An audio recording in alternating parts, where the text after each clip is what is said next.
ಪ್ರಿಯ ವಿದ್ಯಾರ್ಥಿಗಳೇ, ಹಿಂದಿನ ತರಗತಿಯಲ್ಲಿ ನೀವು ಆಮ್ಲ ಮತ್ತು ಪ್ರತ್ಯಾಮ್ಲಗಳು ಹೇಗೆ ಲೋಹದೊಂದಿಗೆ ವರ್ತಿಸ್ತವೆ ಅನ್ನೋದ್ರ ಬಗ್ಗೆ ನೀವು ತಿಳ್ಕೊಂಡಿದ್ರಿ. ಈ ದಿನ ನಾವು ಈ ಆಮ್ಲ ಮತ್ತು ಪ್ರತ್ಯಾಮ್ಲಗಳ ದ್ರಾವಣಗಳು ಎಷ್ಟು ಪ್ರಬಲವಾಗಿವೆ ಅನ್ನೋದ್ರ ಬಗ್ಗೆ ನಾವು ತಿಳ್ಕೊಳ್ಳೋಣ. ಈಗ ಈ ಆಮ್ಲ ಮತ್ತು ಪ್ರತ್ಯಾಮ್ಲಗಳು ಅಂದರೆ H+ ಹಾಗೂ OH ಅಯಾನುಗಳ ಸಾರತೆಯನ್ನು ನಾವು ಈ ಸಾರ್ವತ್ರಿಕ ಸೂಚಕಗಳನ್ನು ಬಳಸಿಬಿಟ್ಟು ನಾವು ಅವುಗಳನ್ನು ನಾವು ಅಳೆಯಬಹುದಾಗಿದೆ. ಈ ಸಾರ್ವತ್ರಿಕ ಸೂಚಕವು ದ್ರಾವಣದಲ್ಲಿನ ಈ ಹೈಡ್ರೋಜನ್ ಅಯಾನುಗಳ ಸಾರತೆ ಅಂದರೆ ವಿವಿಧ ಸಾರತೆಗೆ ಅನುಗುಣವಾಗಿ ಈ ಬೇರೆ ಬೇರೆ ಬಣ್ಣದಲ್ಲಿ ಅದು ಸೂಚಿಸುತ್ತೆ. ಈ ದ್ರಾವಣದಲ್ಲಿರುವಂತಹ ಈ ಹೈಡ್ರೋಜನ್ ಅಯಾನುಗಳ ಸಾರತೆಯನ್ನು ಅಳಿಲಿಕ್ಕೆ ಒಂದು ಈ pH ಮಾನ ಅಂತ ಕರೀತಾರೆ. ಈ pH ಮಾನದಿಂದ ಈ ಹೈಡ್ರೋಜನ್ ಅಯಾನುಗಳ ಸಾರತೆಯನ್ನು ನಾವು ಅಳಿಬಹುದಾಗಿದೆ. ಈಗ ಈ pHನಲ್ಲಿ P ಅನ್ನುವಂಥದ್ದು ಇದು ಜರ್ಮನ್ ಭಾಷೆಯ ಪೊಟೆನ್ಸ್ ಅನ್ನುವಂತಹ ಪದದಿಂದ ಉಂಟಾಗಿದೆ. ಈ ಪೊಟೆನ್ಸ್ ಅಂದರೆ ಅದರಲ್ಲಿರುವಂತಹ ಹೈಡ್ರೋಜನ್ನ ಈ ಪೊಟೆನ್ಸ್ ಅಂದರೆ ಸಾಮರ್ಥ್ಯ. ಈ ದ್ರಾವಣದಲ್ಲಿ ಇರುವಂತಹ ಈ ಹೈಡ್ರೋಜನ್ನ ಸಾರತೆ ಎಷ್ಟಿದೆ ಅನ್ನೋಂಥದ್ದು. ಪೊಟೆನ್ಸ್ ಅಂದರೆ ಜರ್ಮನ್ ಪದದಿಂದ ಸಾಮರ್ಥ್ಯ ಅಂತ ಅರ್ಥ. ಅಂದರೆ ಈ ಹೈಡ್ರೋಜನ್ ಸಾಮರ್ಥ್ಯ ಎಷ್ಟಿದೆ ಅನ್ನೋದನ್ನು ಕಂಡುಹಿಡಿಯಲಿಕ್ಕೆ ಈ pH ಅನ್ನು ಬಳಸ್ತಾರೆ. ಈ pH ಅಳತೆ ಪಟ್ಟಿಯಲ್ಲಿ ನಾವು ಸಾಮಾನ್ಯವಾಗಿ 0ಯಿಂದ 14ರವರೆಗೆ ನಾವು ಸೂಚಿಸ್ತೀವಿ. ಅಂದರೆ 0 ಅಂದರೆ ಅದು ತೀವ್ರ ಆಮ್ಲೀಯವನ್ನು ಸೂಚಿಸುತ್ತೆ, 14 ತೀವ್ರ ಕ್ಷಾರೀಯ ಅನ್ನುವಂಥದ್ದನ್ನು ಸೂಚಿಸುತ್ತೆ.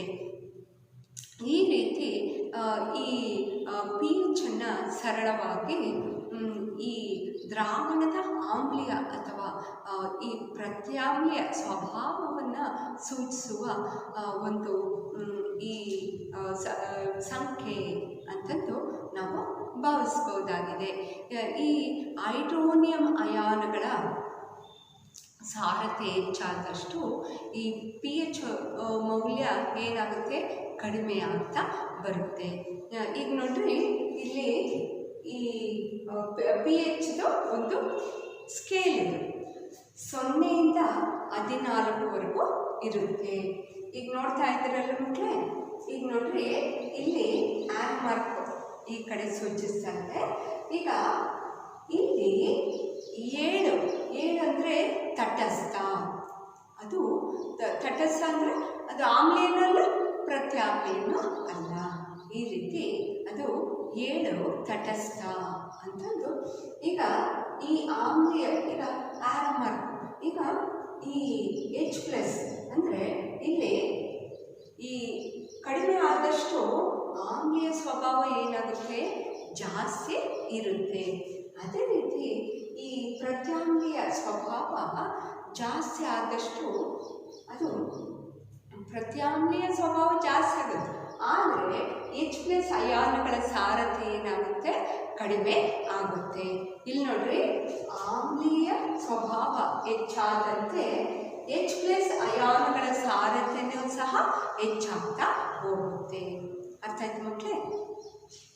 ಈ ರೀತಿ ಈ ತಟಸ್ಥ ದ್ರಾವಣದ pH ಮೌಲ್ಯ ಎಷ್ಟಿರುತ್ತೆ ಅಂದರೆ 7 ಇರುತ್ತೆ. ಈಗ ಅಳತೆ ಪಟ್ಟಿಯಲ್ಲಿ ಈಗ 7ಕ್ಕಿಂತ ಕಡಿಮೆ ಇದ್ದರೆ, ಅಂದರೆ 0ಯಿಂದ 7ಕ್ಕಿಂತ ಕಡಿಮೆ ಇದ್ದರೆ ಅದನ್ನು ನಾವು ಆಮ್ಲೀಯ ಅಂತ ಕರಿತೀವಿ. ಅದೇ 7ಕ್ಕಿಂತ ಜಾಸ್ತಿ ಇದ್ದರೆ, ಅಂದರೆ 7ಕ್ಕಿಂತ ಜಾಸ್ತಿ ಇದ್ದರೆ ಅದನ್ನು ಪ್ರತ್ಯಾಮ್ಲೀಯ ಸ್ವಭಾವ ಇದೆ ಅಂತಂದು ನಾವು ಹೇಳ್ತೀವಿ. ಅಂದರೆ ಇಲ್ಲಿ H+ ಅಯಾನುಗಳ ಸಾರತೆ ಜಾಸ್ತಿ ಇರುತ್ತೆ, ಇಲ್ಲಿ OH ಅಯಾನುಗಳ ಸಾರತೆ ಹೆಚ್ಚಾಗಿರುತ್ತೆ. ಅರ್ಥ ಆಗ್ತಾಯಿದೆ ಮಕ್ಕಳೇ?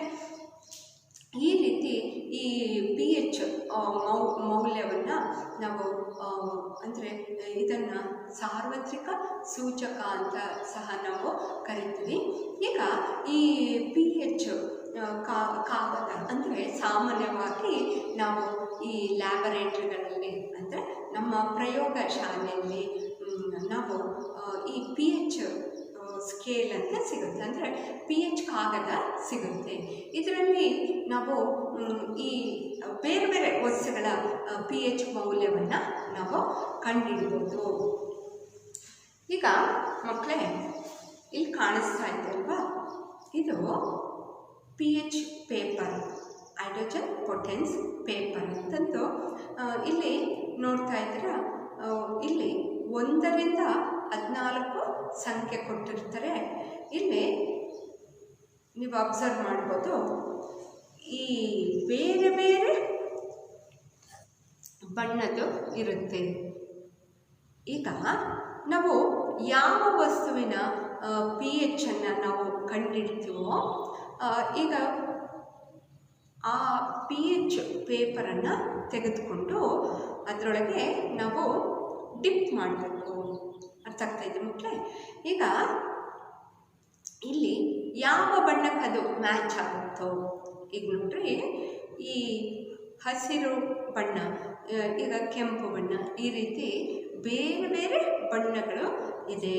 ಈ ರೀತಿ ನಾವು ಒಂದೊಂದು pH ಕಾಗದವನ್ನು ನಾವು ತೆಗೆದುಕೊಂಡು ಯಾವ ವಸ್ತುವಿನ pH ಅನ್ನು ನಾವು ಪರೀಕ್ಷೆ ಮಾಡಬೇಕಾಗಿರುತ್ತೋ ಆ ವಸ್ತುವಲ್ಲಿ ನಾವು ಈ pH ಕಾಗದವನ್ನು ನಾವು ಅದ್ದಬೇಕು. ಈ ರೀತಿ ನಾನು ಈಗ ಮೊದಲನೇದಾಗಿ ಈ ಆಮ್ಲದ pH ಎಷ್ಟಿದೆ ಅನ್ನೋದನ್ನು ನಾನು ಕಂಡುಹಿಡ್ತೀನಿ. ಈಗ ನೋಡ್ರಿ, ನಾನು ಇದು ಅಸಿಟಿಕ್ ಆಮ್ಲವನ್ನು ತೆಗೆದುಕೊಂಡಿದ್ದೀನಿ. ಈಗ ಈ ಅಸಿಟಿಕ್ ಆಮ್ಲದ pH ಮೌಲ್ಯ ಇಲ್ಲಿ ನೋಡಿ ಎಲ್ಲಿಗೆ ಮ್ಯಾಚ್ ಆಗ್ತಾ ಇದೆ ಅಂದರೆ ಮೂರನೇ ಸಂಖ್ಯೆಗೆ ಮ್ಯಾಚ್ ಆಗ್ತಾ ಇದೆ. ಅಂದರೆ ನಿಮ್ಮ ಪುಸ್ತಕದಲ್ಲೂ ಕೊಟ್ಟಿದ್ದಾರೆ ಬೇರೆ ಬೇರೆ ಈ pH ಮೌಲ್ಯವನ್ನು. ಇಲ್ಲಿ ನೋಡಿ, ಈಗ ಇದು ಆರೆಂಜ್ ಬಣ್ಣ ತೋರಿಸ್ತಾ ಇದೆ, ಅಂದರೆ ಅದರ ವ್ಯಾಲ್ಯೂ ಎಷ್ಟು 3 ಆಗಿದೆ. ಅಂದರೆ ಇದು 7ಕ್ಕಿಂತ ಕಡಿಮೆ ಇದೆ. ಆದ್ದರಿಂದ ಇದರ ಅಂದರೆ ಇದು ಆಮ್ಲದ pH. ಅಂದರೆ ನಮಗೆ ಕೆಲವು ಸಲ ಬೇರೆ ಬೇರೆ ವಸ್ತುಗಳನ್ನು ನೀಡಿರ್ತಾರೆ ಅಂತ ತಿಳ್ಕೊಳ್ಳಿ. ಈ ಬೇರೆ ಬೇರೆ ವಸ್ತುಗಳ pH ಅನ್ನು, ಅಂದರೆ ಕೊಟ್ಟಿರುವಂಥ ವಸ್ತು ಆಮ್ಲನೋ ಪ್ರತ್ಯಾಮ್ಲನೋ ಗೊತ್ತಿರಲ್ಲ ಅಂತ ತಿಳ್ಕೊಂಡ್ರೆ ನಾವು ಈ pH ಹಾಳೆಯನ್ನು ಇಟ್ಟು ಪರೀಕ್ಷೆ ಮಾಡಿದಾಗ ಇದು ನಮಗೆ ಈ ಆರೆಂಜ್ ಬಣ್ಣ ಅಂದರೆ 3ನೇ ನಮ್ಮ ಸಂಖ್ಯೆಯಲ್ಲಿ ಇರುವಂಥ ಬಣ್ಣಕ್ಕೆ ಮ್ಯಾಚ್ ಆಗ್ತದೆ. ಅಂದರೆ ಇದು 7ಕ್ಕಿಂತ ಕಡಿಮೆ ಇದೆ ಅಂತ ಆಗ್ತಾಯಿದೆ. ಸೊ ಇಲ್ಲಿ ಈ ರೀತಿ ಮ್ಯಾಚ್ ಆಗೋದ್ರಿಂದ ಇದು ಆಮ್ಲ ಅಂತ ನಾವು ಹೇಳ್ಬೋದು. ಅದೇ ರೀತಿ ನಾವು ಬೇರೆ ಬೇರೆ ದ್ರವದ pH ಮೌಲ್ಯವನ್ನು ನಾವು ಕಂಡುಹಿಡ್ಬೋದು. ಈಗ ನಾನು ಈ ವಾಷಿಂಗ್ ಸೋಡಾವನ್ನು ತೆಗೆದುಕೊಂಡಿದ್ದೀನಿ. ವಾಷಿಂಗ್ ಸೋಡಾ ಇದು ಪ್ರತ್ಯಾಮ್ಲ. ಇದರ ಬಣ್ಣವನ್ನು ನಾವು ಅಬ್ಸರ್ವ್ ಮಾಡೋಣ. ಹೀಗೆ ನೋಡಿ ಮಕ್ಕಳೇ, pH ಕಾಗದ ಯಾವ ಬಣ್ಣಕ್ಕೆ ತಿರುಗ್ತು? ಅದು ನೀಲಿ ಬಣ್ಣಕ್ಕೆ ತಿರುಗ್ತು, ಡಾರ್ಕ್ ನೀಲಿ.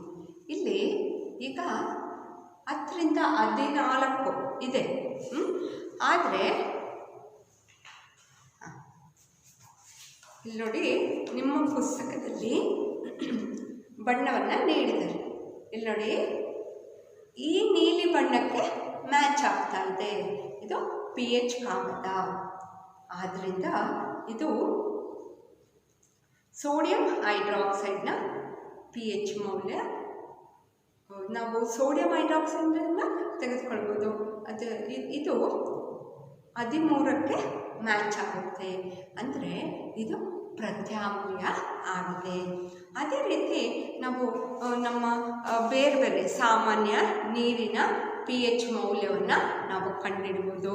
ಹಾಗೆ ನಮ್ಮ ಮನೆಯಲ್ಲಿ ಇರುವಂತಹ ಅಥವಾ ಹಿತ್ತಲಲ್ಲಿ ಇರುವಂತಹ ಮಣ್ಣಿನ pH ಅನ್ನು ಸಹ ನಾವು ಕಂಡುಹಿಡ್ಬೋದು. ಈಗ ನೋಡಿ, ಇದು ಸಾಮಾನ್ಯ ನೀರಿನ pH ಮೌಲ್ಯ.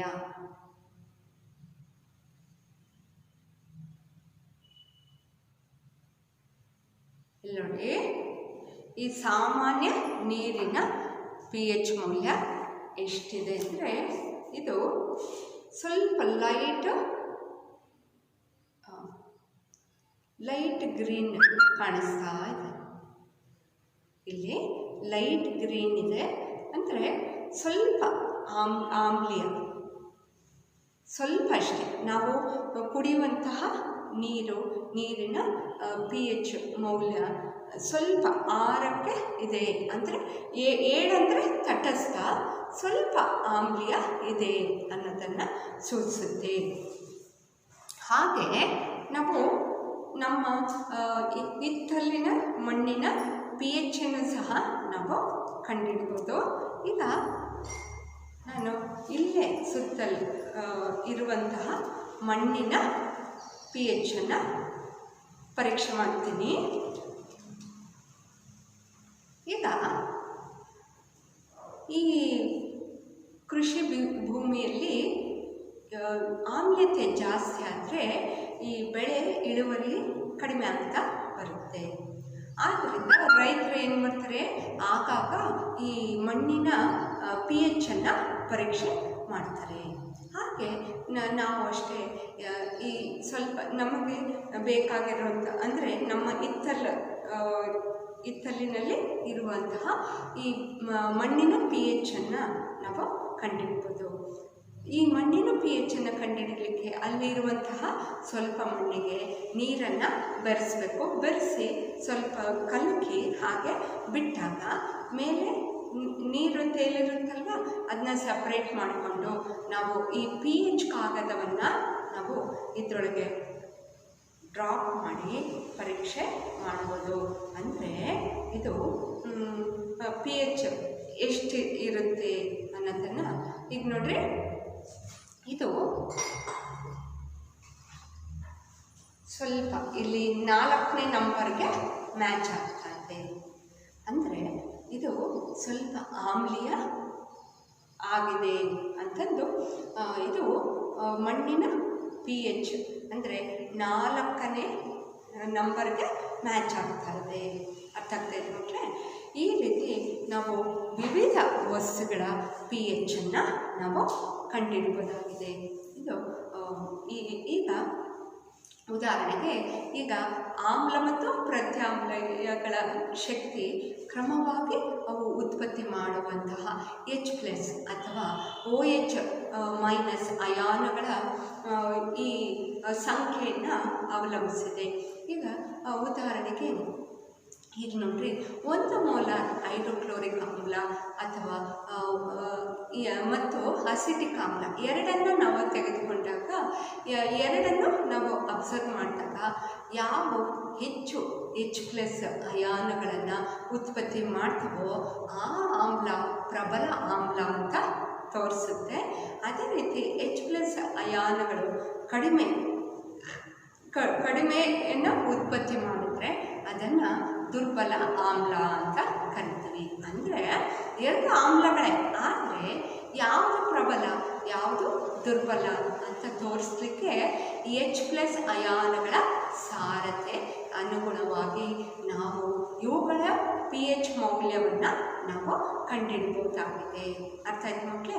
ಈಗ ನಮ್ಮ ದೇಹದ pH ಮೌಲ್ಯ ಎಷ್ಟಪ್ಪ ಅಂದರೆ, ಈಗ ನಮ್ಮ ದೇಹದ pH ಮೌಲ್ಯ ಸುಮಾರು 7.8 ಇರುತ್ತೆ. ಅರ್ಥ ಆಗ್ತದೆ ಮಕ್ಕಳೇ?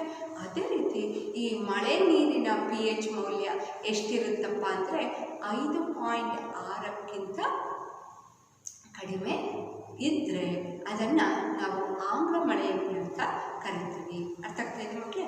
ಈಗ ಮಳೆ ನೀರಿನ ಪಿ ಎಚ್ ಮೌಲ್ಯ 5.6 ಇರುತ್ತೆ ಅಂತ ತಿಳ್ಕೊಳ್ಳಿ.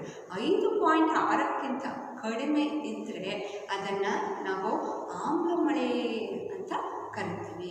ಈ ಆಮ್ಲ ಮಳೆಯಿಂದ ಸಸ್ಯಗಳು ಇಳುವರಿನೂ ಕಡಿಮೆ ಆಗುತ್ತೆ.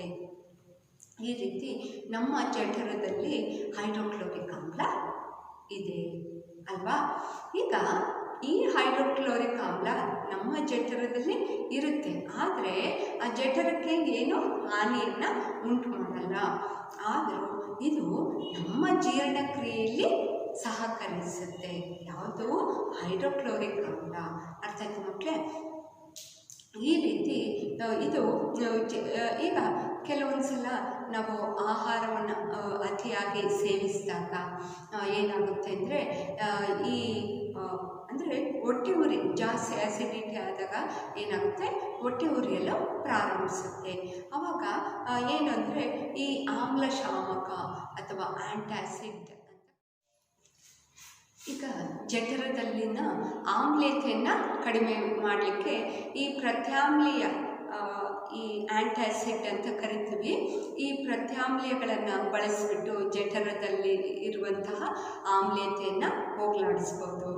ಈ ಮೆಗ್ನೀಷಿಯಂ ಹೈಡ್ರಾಕ್ಸೈಡ್ ಅಥವಾ ಮೆಗ್ನೀಷಿಯದ ಹಾಲು ಅಂತ ಕರೀತಾರೆ. ಈ ಜಠರದ ಪಿ ಎಚ್ಚನ್ನು ನಾವು ಕಡಿಮೆಯನ್ನು ಮಾಡ್ಬೋದು. ಅಂದರೆ ಈ ಜಠರದ ಆಮ್ಲತೆಯನ್ನು ಕಡಿಮೆ ಮಾಡಲಿಕ್ಕೆ ಈ ಆ್ಯಂಟಾಸಿಡ್ ಇವುಗಳನ್ನು ಬಳಸ್ತಾರೆ. ಅದೇ ರೀತಿ ಈಗ ಬಾಯಲ್ಲಿ ಇರುವಂತಹ ಪಿ ಎಚ್ ಅಂದರೆ 5.5ಕ್ಕಿಂತ ಕಡಿಮೆ ಆದರೆ ಹಲ್ಲಿನ ಸವೆತ ಉಂಟಾಗುತ್ತೆ. ಈ ರೀತಿ ಹಲ್ಲಿನಲ್ಲಿ ಈ ಕ್ಯಾಲ್ಶಿಯಂ ಹೈಡ್ರಾಕ್ಸಿ ಎಪಟೈಟ್ ಅಥವಾ ಈ ಕ್ಯಾಲ್ಶಿಯಂ ಫಾಸ್ಫೇಟ್ನ ಒಂದು ಈ ಸ್ಫಟಿಕ ರೂಪ ಅದು. ಈ ರೀತಿ ಹಲ್ಲಿನಲ್ಲಿ ಇರುವಂತಹ ಎನಾಮಲ್ ಸವೆತ ಉಂಟಾಗೋದನ್ನು ನಾವು ತಡಿಲಿಕ್ಕೆ ನಾವು ಪ್ರತ್ಯಾಮ್ಲೀಯ ಟೂತ್ಪೇಸ್ಟನ್ನು ನಾವು ಬಳಸ್ತೀವಿ. ಈ ರೀತಿ ನಮ್ಮ ಜಠರದ ಪಿ ಎಚ್ ಮೌಲ್ಯ ನಾವೀಗಾಗಲೇ ಇದ್ದಂಗೆ ಜಠರದಲ್ಲಿ ಹೈಡ್ರೋಕ್ಲೋರಿಕ್ ಆಮ್ಲ ಇರುತ್ತೆ, ಅದರ ಪಿ ಎಚ್ ಎಷ್ಟಿರುತ್ತೆ? 1.2 ಇರುತ್ತೆ. ಲಿಂಬೆ ರಸದ ಪಿ ಎಚ್ 2.2 ಇರುತ್ತೆ. ಅದೇ ರೀತಿ ಈ ಶುದ್ಧ ನೀರಿನ ಪಿ ಎಚ್ ಅದು 7 ಇರುತ್ತೆ. ಅದೇ ರೀತಿ ರಕ್ತದ ಪಿ ಎಚ್ ಎಷ್ಟಿರುತ್ತೆ? 7.4 ಇರುತ್ತೆ. ಅದೇ ರೀತಿ ಈ ಮೆಗ್ನೀಷಿಯದ ಹಾಲು ಅಂದರೆ ಮೆಗ್ನೀಷಿಯಂ ಹೈಡ್ರಾಕ್ಸೈಡ್ ಈಗಾಗಲೇ ಇದು ಆಮ್ಲೀಯತೆ ಜಠರದ ಆಮ್ಲತೆಯನ್ನು ಕಡಿಮೆಗೊಳಿಸಿರುವಂಥದ್ದು. ಇದರ ಪಿ ಎಚ್ ಮೌಲ್ಯ ಎಷ್ಟಿರುತ್ತೆ? 10 ಇರುತ್ತೆ. ಅದೇ ರೀತಿ ಸೋಡಿಯಂ ಹೈಡ್ರಾಕ್ಸೈಡ್ ದ್ರಾವಣದ ಪಿ ಎಚ್ ಮೌಲ್ಯ ಎಷ್ಟಿರುತ್ತೆ? ಅದು 4 ಇರುತ್ತೆ. ಸೊ ಈ ರೀತಿ ಈ ದಿನದ ಪಾಠ ನೀವು ಅರ್ಥ ಮಾಡ್ಕೊಂಡಿದ್ದೀರಾ ಅಂತ ತಿಳ್ಕೊಳ್ತೀನಿ ಮಕ್ಕಳೇ. ಈ ರೀತಿ ನಿಮ್ಮ ಪುಸ್ತಕದಲ್ಲಿ ಕೊಟ್ಟಿರುವಂತಹ ಈ ಕೋಷ್ಟಕ 2.2ರಲ್ಲಿ ಈ ಬೇರೆ ಬೇರೆ ಈಗ ನೀವು ಮನೆಯಲ್ಲಿ ಈಗ ಈ ಪಿ ಎಚ್ ಹಾಕ್ತಾ ಇದ್ದರೆ ನೀವು ಸಹ ಟೆಸ್ಟ್ ಮಾಡಬೇಕು ಬೇರೆ ಬೇರೆ ವಸ್ತುಗಳ ಪಿ ಎಚ್ ಮೌಲ್ಯವನ್ನು. ಈಗ ಕೋಷ್ಟಕ 2.2ರಲ್ಲಿ ಇರುವಂತಹ ಬೇರೆ ಬೇರೆ ವಸ್ತುಗಳದ ಪಿ ಎಚ್ಚನ್ನು ಕೊಟ್ಟಿದ್ದಾರೆ. ಹಾಗೆ ನಿಮ್ಮ ಪುಸ್ತಕದಲ್ಲೂ ಸಹ ಈ ಪಿ ಎಚ್ ಚಾರ್ಟನ್ನು ಕೊಟ್ಟಿದ್ದಾರೆ, ಅದನ್ನು ನೀವು ಬರೀಬೇಕು. ಅದೇ ನಿಮ್ಮ